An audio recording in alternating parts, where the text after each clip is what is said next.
Ebola virus, the bacteria that causes plague. A pandemic strain of flu. If any of these pathogens could be turned into bioweapons by terrorists or rogue nation-states, they would threaten humanity. Most life scientists have little awareness of biosecurity issues, according to a National Academies report released today, and it says there are multiple shortcomings in the systems designed to stop potentially risky research from being published.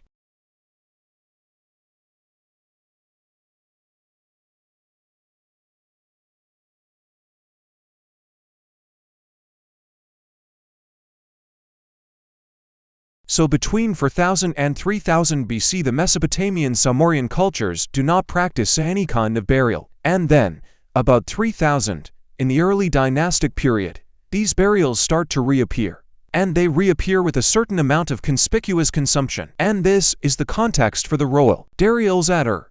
Okay, so, the royal cemetery consists of quite a number of pits. So these are the excavation workers who are coming down into the pits.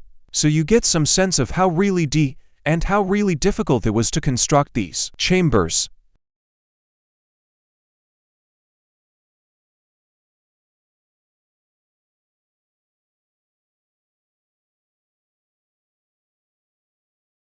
Why do we need more entrepreneurs right now? The entrepreneurs who create and run our businesses, who play by the rules, are in fact critical to our success as a nation. We need them especially today. Business, not government, will end this recession. Government must help by creating fair rules, sound monetary policy, and by protecting our fellow citizens in periods when they are jobless. We have to make way for the new entrepreneurial firms that will push us to frontiers of innovation.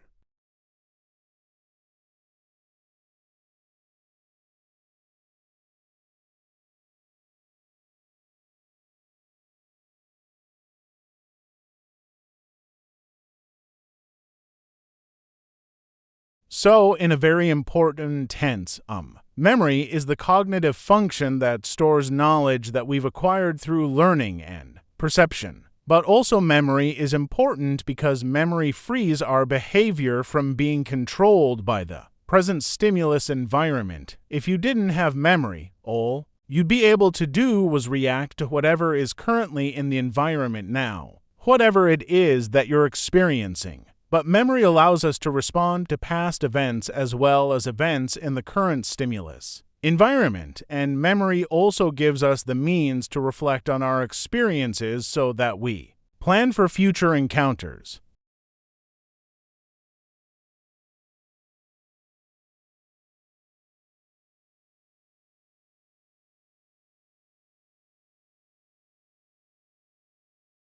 All earthquakes look the same when they start, making it unlikely we will be able to predict which will cause the most devastation from early observations. Early warning systems rely on seismometers picking up tremors and sounding the alarm for nearby cities before major shaking starts. Even a few seconds warning can make a lot of difference, both for individual people and for organizations like hospitals. For example, Mexico's early warning system gave everyone a 10 to 15 second heads up before Tuesday's magnitude 7.1 earthquake.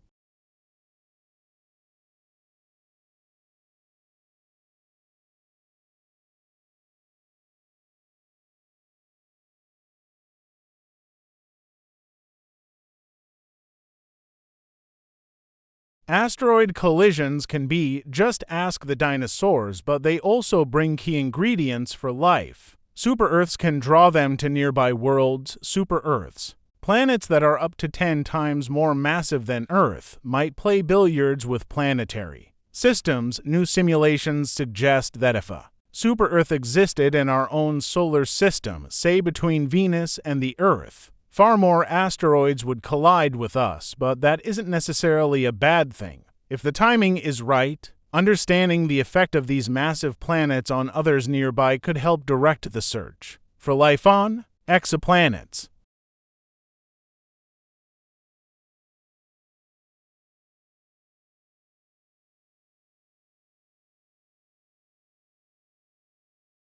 It's tough to pick a familiar face out of a crowd, but focusing on a known voice in a noisy room is easy. And a new study scanned volunteers' brains to look at how we solve the so-called cocktail party problem. The work is in the journal Nature. Researchers recorded the activity of the subjects' cerebral cortexes while playing them sentences spoken by different voices. First, the subjects listened to individual sentences and reported key features of each one. Then, they heard to different sentences played at the same time, but had to listen to and recall details from only one voice. Each voice drew a particular response from the auditory cortex, and even with an extra sentence playing simultaneously, researchers saw that the cortex responded specifically to the voice that the subject was focusing on. This finding indicates that our brains process sound based not only on the audio input they receive, but also on our listening goals.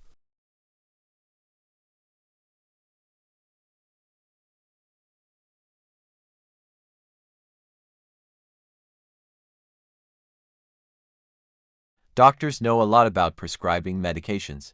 Take to brisk walks and call me in the morning. But for many patients, a light get-moving plan might be just what the doctor should have ordered. Many of us aren't exactly in peak physical condition, but a large number of people are actually deconditioned. So says the Mayo Clinic's Michael Joyner in an essay in the Journal of Physiology. After surgery, illness, pregnancy, or extended inactivity for any reason, people might feel faint or fatigued when they try even mild exercise. These signs, Joyner argues, should be recognized by doctors not as symptoms that should be treated with drugs, but rather as a medical state of deconditioning that might be better helped with a gentle, guided exercise program. It might sound counterintuitive that fatigue can be beat back with exercise, but remember, Newton Isaac, not Fig, a body at rest stays at rest.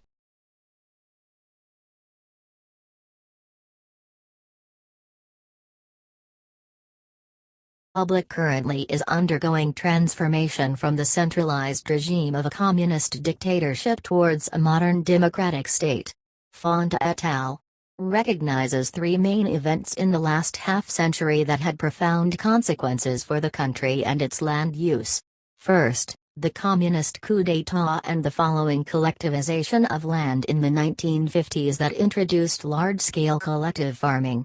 Second, the abolition of the totalitarian political system in 1989, which was followed by the restitution of private land ownership in the 1990s.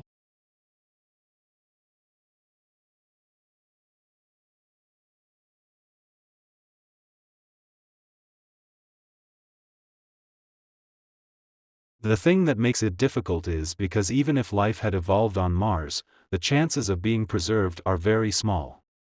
If we use Earth as a reference and our planet is teeming with life, yet it rarely preserves evidence of life of the fossil record. And the focus now is on exploring for habitable environments. If you're looking for water, a source of energy, either solar energy or thermal energy or chemical energy, and then organic carbon, assuming life as we know it on Earth based on carbon. So those are sort of the three things that we're looking for in the course of our mission.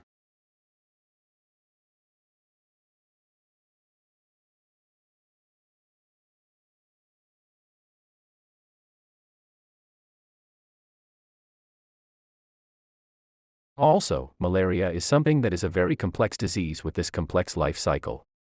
That means that if you're going to eliminate it, you have to be able to target key parasites in humans. You have to be able to target parasites in the mosquitoes, that mosquito population. And so that requires a lot of resources. It requires really good planning and a health system across all these different levels.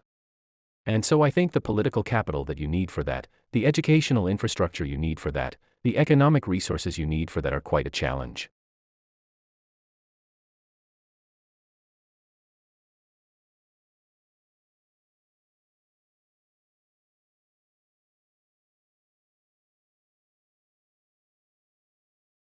Dave Hackenberg, a beekeeper since 1962, can usually tell what killed his bees just by looking at them.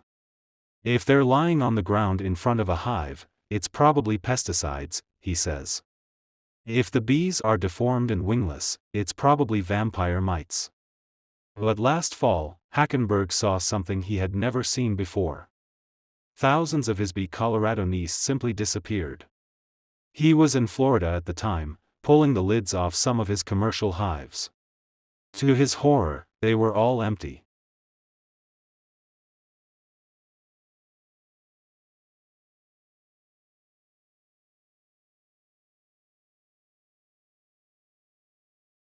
For many years, the favorite horror story about abrupt climate change was that a shift in ocean currents could radically cool Europe's climate.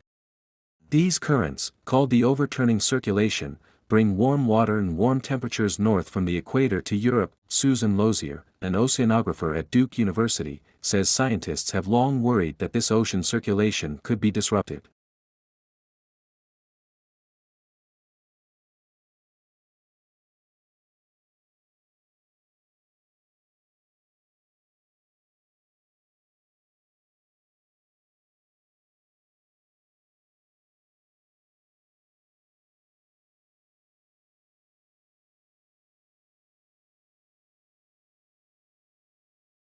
Although Oikawa is much too young to have been directly affected by the expulsion of the Japanese Canadians from the Pacific coast, her anger at the treatment they endured during and immediately after the Second World War is apparent in the very use of the word violence in the title. Calling them euphemisms, she rejects such terms as interior housing centers and sugar bee projects.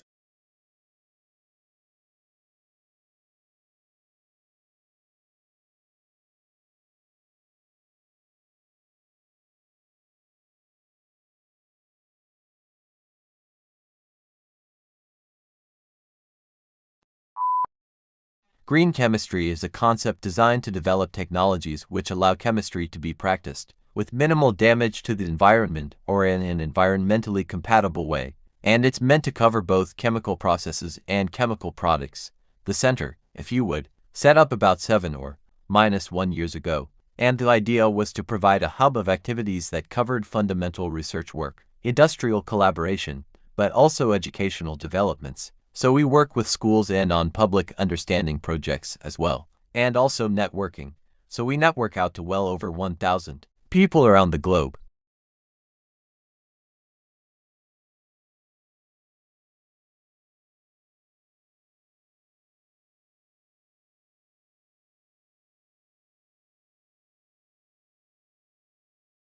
I'm going to argue that the tremendous increases in productivity that we associate with the Industrial Revolution originate not so much from changes in science or technology or new inventions, where England was far from unique as from changes in attitudes towards morality, towards what constituted the good, attitudes towards property, which became in England individuals long before it did on the continent. Attitudes toward the proper role of government, and together, these attitudes constitute much of what the Luddites were protesting against.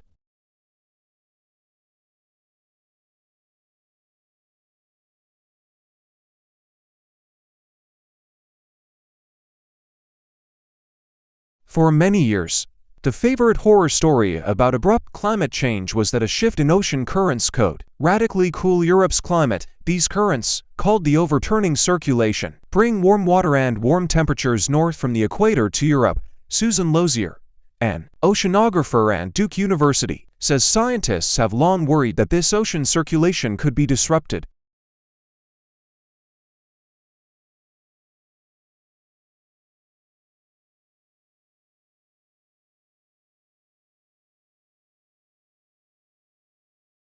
There are some 250 million cars in America. 250 million cars in the country with just over 300 million people, and most of those vehicles, of course, are gas-powered. This poses a huge challenge given the limited supplies of oil and the growing urgency of the global warming crisis. But there is good news according to our guests today, and that is we have the know-how and the technology to build sleek, fast automobiles that don't use gasoline. These vehicles of tomorrow are powered by hydrogen, electricity, biofuels, and digital technology, and they already exist. So what's stopping us from putting them on the roads? Our guests today will help answer that.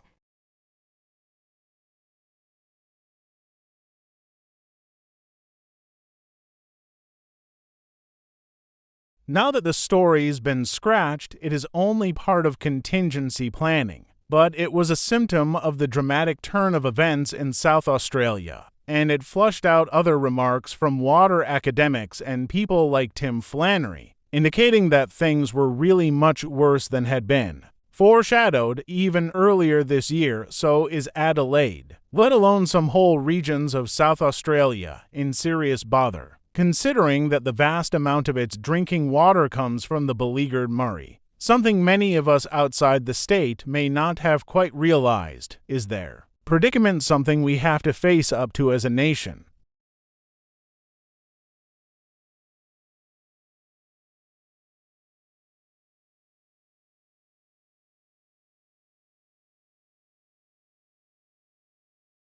Lancashire, where he lived and worked for more than 40 years, Salford and its vicinity. Lowry is famous for painting scenes of life in the industrial districts of northwest England. In the mid-20th century, he developed a distinctive style of painting and is best known for his city landscapes, peopled with human figures. Often referred to as matchstick men, he painted mysterious, unpopulated landscapes, brooding portraits, and the unpublished marionette works, which were only found after his death.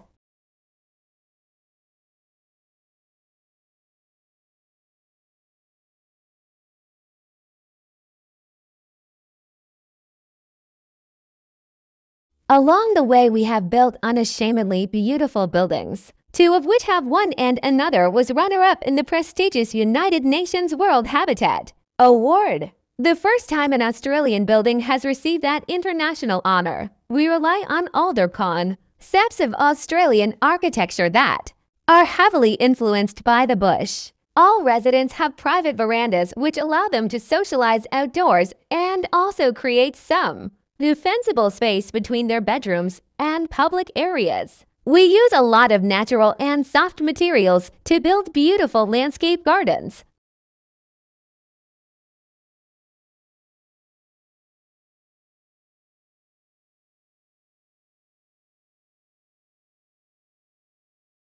Rebuilding carbon-rich agricultural soils is the only real productive permanent solution to taking excess carbon dioxide from the atmosphere. She's frustrated that scientists and politicians don't see the same opportunities she sees. This year, Australia will emit just over 600 million tons of carbon. We can sequester 685 million tons of carbon by increasing soil carbon by 0.5% on only 2% of the farms. If we increased it on all of the farms, we could sequester the whole world's emissions of carbon.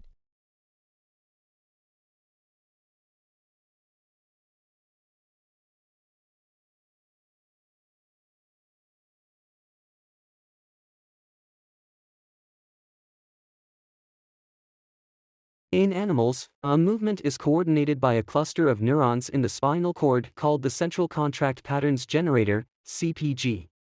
This produces signals that drive muscles to contract rhythmically in a way that produces running or walking, depending on the pattern of pulses. A simple signal from the brain instructs the CPG to switch between different modes, such as going from a standstill to walking.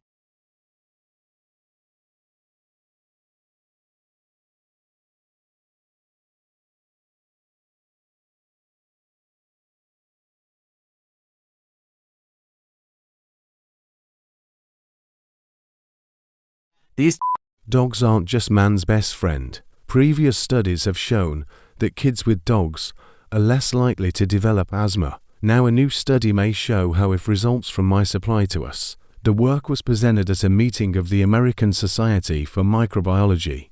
The study tests what's called the hygiene hypothesis. The idea is that extreme cleanliness may actually promote disease later on. Researchers collected dust from homes that had a dog. They fed that house dust to mice. They then infected the mice with a common childhood infection called respiratory syncytial virus, or RSV.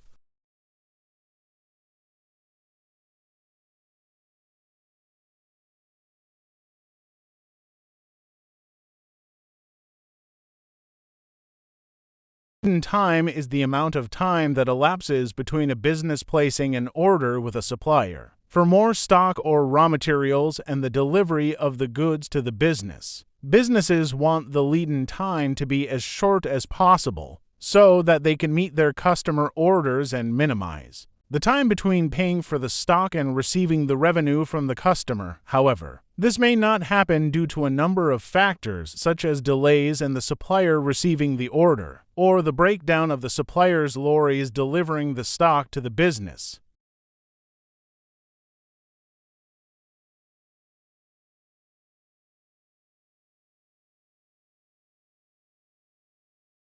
A new process for 3D printing things could pave the way for lighter, faster aircraft that potentially fly further on the same amount of fuel. Today's airplanes are held together with thousands of metal rivets and fasteners.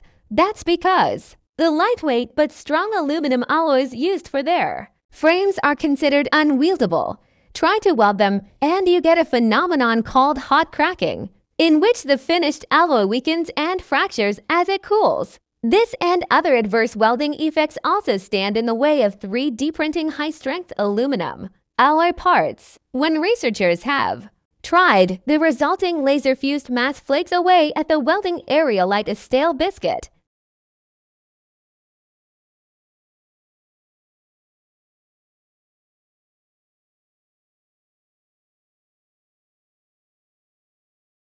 Another arm of the United States government was the FSA, the Farm Security Administration, and they had a peculiar task, because in addition to the depression, which had obviously hit farmers quite hard because suddenly the material that they were producing wasn't really as value, yet their costs for producing it were exactly the same. They were hit not only that but also by another problem, which was the Dust Bowl. And the Dust Bowl was this terrible broad that hit the American West and Southwest especially, and caused terrible economic problems for those farmers.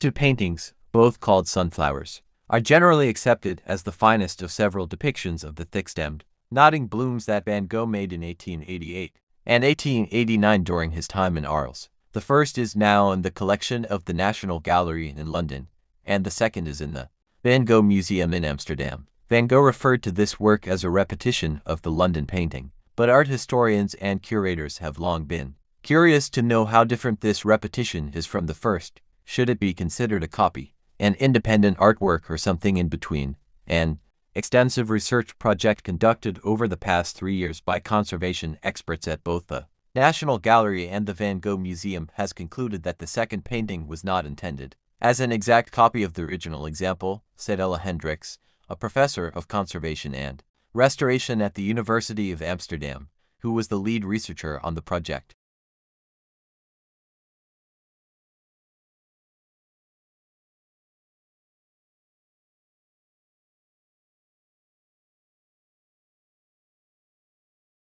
We are trying to understand the locomotion of one of our closest living relatives, which is the orangutan, and also the locomotion of all of the apes and the common ancestor of humans and the other apes. And in that area, we have had a big problem traditionally, and that we know a lot about how they move around the forest. I've been out to the forest and spent a year recording the different types of locomotion they use, but we have no idea about the energetic cost of how they move around the forest and the solutions that they find to problems of moving around the canopy.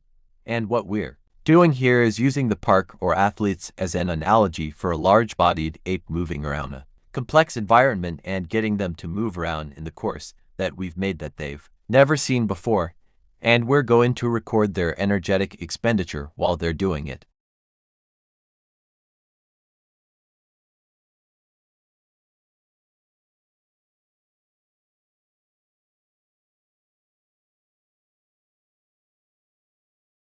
Radon is a naturally occurring, colorless, odorless, and tasteless radioactive gas derived from the decay of thorium and uranium, which are common elements found in rock and soil.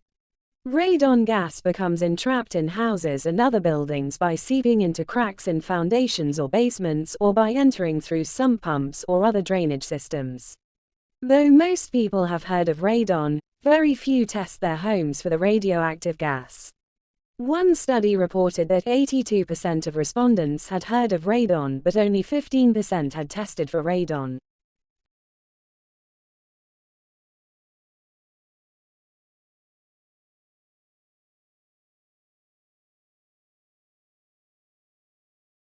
The Czech Republic.